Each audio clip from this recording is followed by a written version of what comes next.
নটকুন গাছ, মোটামুটি নটকুন গাছ যদিও গাছের নিচে একটু অপরিচ্ছন্ন রয়েছে, ছায়াযুক্ত স্থানের নটকুন গাছটা ভালো হয়।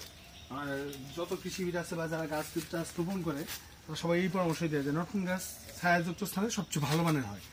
এবং তার ফলস্বরূপ দেখেন আল্লাহর রহমতে কি পরিমাণে নটকুন হয়েছে। নটকুনগুলো দেখাও, একদম গোড়া থেকে মাথা পর্যন্ত কি পরিমাণ নটকুন হয়েছে। মাস্টার এগ্রোইকোনমিক জোন এবার মোটামুটি তোমার ধরো যে নটকুনে ভরপুর হয়ে গেছে, সুন্দর ফল। এটা স্বাস্থ্যকর দিকও আছে প্রচুর, খুবই উপকারী এবং দেখতেও মাশাআল্লাহ কি পরিমাণ সুন্দর হয়েছে। ঝোকায় ঝোকায় প্রচুর পরিমাণ নটকুন আসছে, উপর পর্যন্ত দেখাও।